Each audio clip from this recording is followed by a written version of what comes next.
Honda engine reliability, the 2026 Honda CR-V Hybrid, and the controversial 1.5-liter turbocharged Earth Dreams engine are the only things keeping veteran mechanics and long-term owners awake at night right now, because the company that built its entire reputation on high-revving, bulletproof, naturally aspirated simplicity has undergone a radical engineering shift that many people believe is a ticking bomb for the 2026 auto market.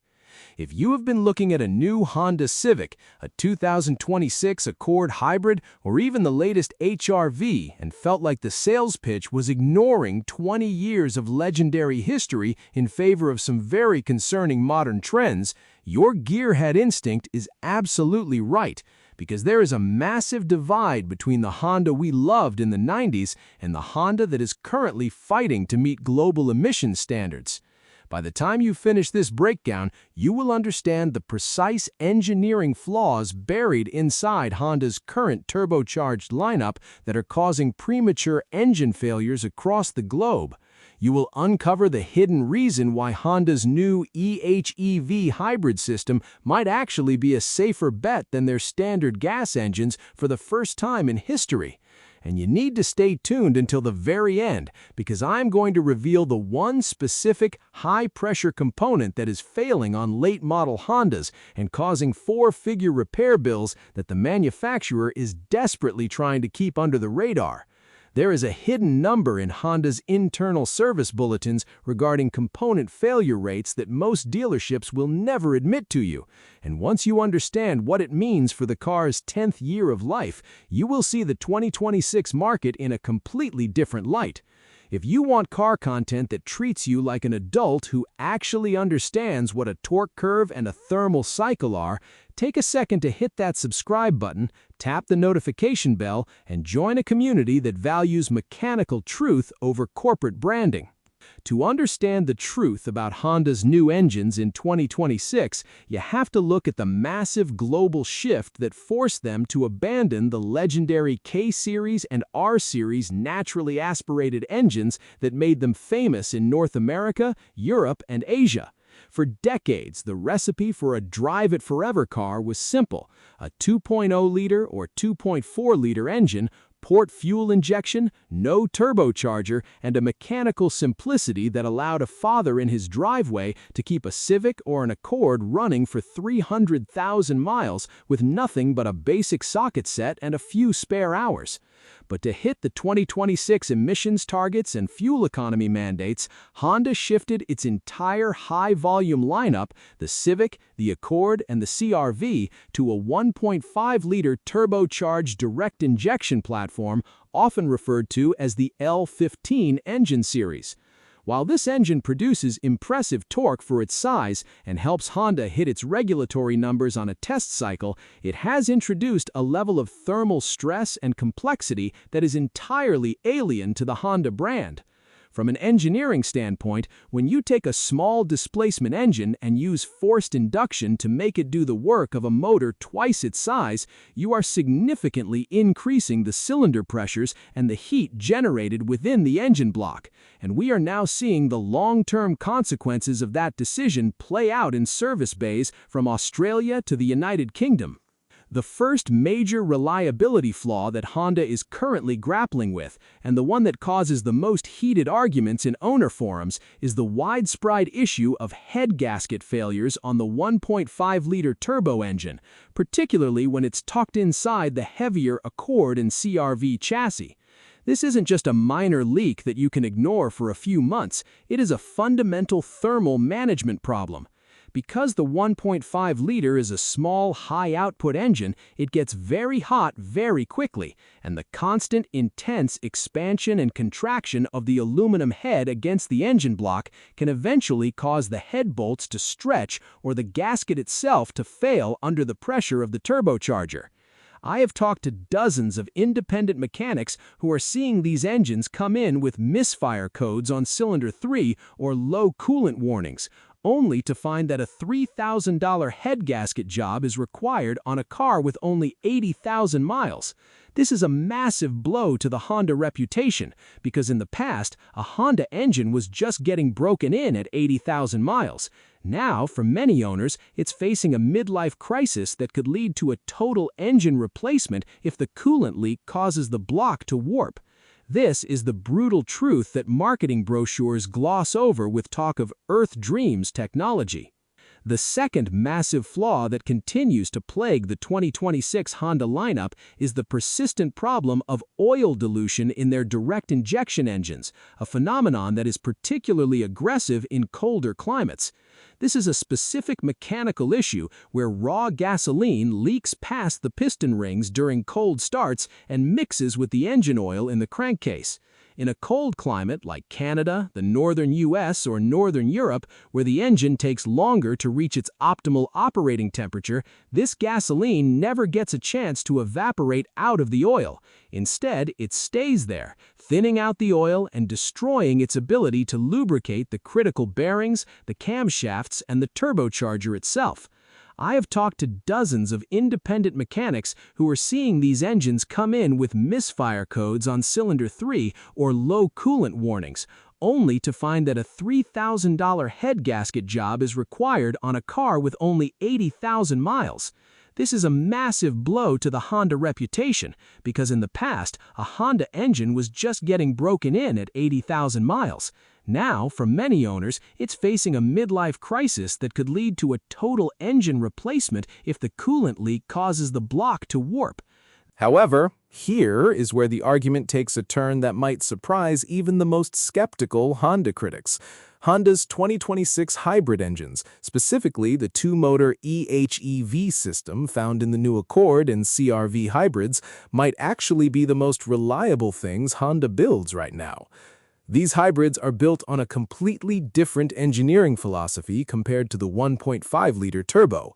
Instead of a stressed-out small engine, the hybrid uses a 2.0-liter naturally aspirated engine that runs on the Atkinson cycle. Because it has the massive help of two powerful electric motors to handle the initial acceleration and the heavy lifting, the gasoline engine doesn't have to work as hard, it doesn't have a turbocharger to fail, and it stays within a much more stable thermal window. In 2026, we're seeing a strange reality where the complex hybrid is actually the mechanically simpler and more durable choice compared to the standard gas engine. This is a massive shift for the brand, and it is why so many fathers who used to swear by the basic gas Civic are now looking at the hybrid as the only way to reclaim that old-school Honda longevity. If you are standing on a dealership lot choosing between a 1.5T gas CR-V and the hybrid, the real-world data is increasingly showing that the hybrid is the one that will actually make it to 300,000 miles without a major engine overhaul. The psychological factor at play in the 2026 market is what I call the VTEC hangover. Honda built so much trust over 30 years of high-performance, naturally aspirated engines that consumers are still walking into dealerships and buying these new turbocharged models based on a reputation that no longer matches the current engineering reality.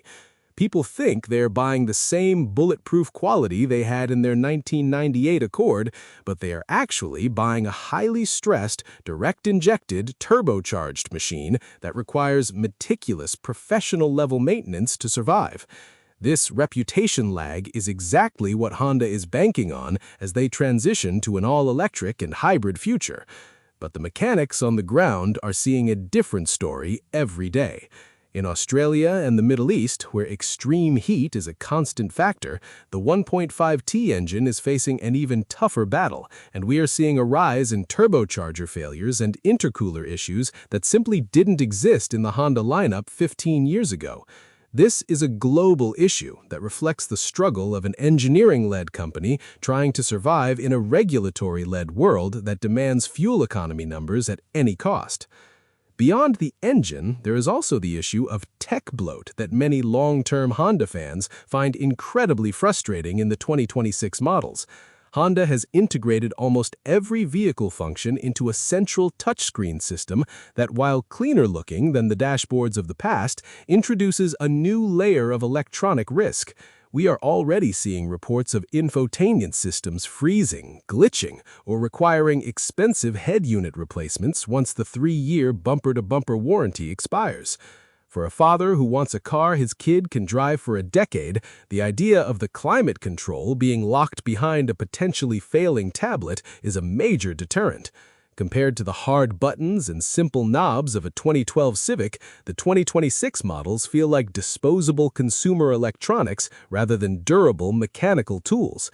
This tech fatigue is driving a huge portion of the gearhead community back toward the used market, or towards very specific trims that minimize the digital complexity. To be fair, Honda's build quality, chassis tuning, and interior ergonomics remain some of the best in the industry, and their CVT transmissions have actually proven to be remarkably robust, far outlasting the early units from many of their competitors. But an engine is the heart of the car, and if the heart has a thermal management flaw or a fuel delivery issue, the rest of the car's excellence doesn't matter in the long run. The smart move for any Honda buyer in 2026 is to understand that the Earth Dreams marketing is a trade-off. You get excellent fuel economy and more low-end torque for your daily commute, but you're giving up that massive, forgiving margin for error that older Hondas were famous for. You can no longer neglect these cars. If you miss an oil change or ignore a small cooling system warning on a 1.5T engine, the consequences are immediate, catastrophic, and extremely expensive. This isn't your dad's Civic that could run on 3 quarts of old oil and a prayer. This is a precision instrument that demands a professional level of care. I promised to reveal the one specific high-pressure component that is causing massive headaches and 4-figure repair bills for Honda owners right now, and that is the high-pressure fuel pump and the direct injection fuel injectors themselves. Because of the incredible pressures required to spray fuel directly into the combustion chamber, these components are failing at a much higher rate than the old-school port injection systems. What makes this a brutal truth is that these parts are often not covered by the standard 5-year powertrain warranty in many regions, as they are frequently classified as fuel system or emissions components, which often have shorter or more restrictive coverage. Replacing a set of injectors and a high-pressure fuel pump on a modern Honda can easily cost over $2,000 in labor and parts, and it's a repair that almost no one sees coming until the car starts stumbling and the check engine light begins to flash. It's the hidden tax of modern Honda ownership, and it's something every potential buyer needs to calculate into their long-term budget before they sign that finance contract. I want to hear from you down in the comments below. Do you think Honda has lost its reliability crown to Toyota or Mazda, or are these just growing pains as they move toward the 2026 mandates? Are you a 1.5T owner who has dealt with oil dilution, a head gasket failure, or a fuel system issue? Or has your modern Honda been perfectly flawless for over 100,000 miles? Let's get a real debate going, because the more we share our real-world data and our repair invoices, the better we can protect our wallets from corporate marketing that prioritizes sales over longevity. If you appreciate this kind of veteran, engineering-focused analysis that cuts through the fluff and tells you what's actually happening under the hood, hit that subscribe button, turn on your notifications so you never miss a deep dive, and check out the video on your screen right now where we break down why Toyota's move to 0W8 oil might be the biggest mistake in their history. This is Gearhead Genius, and remember, every car has a story, but only the owners know the truth. See you in the next one.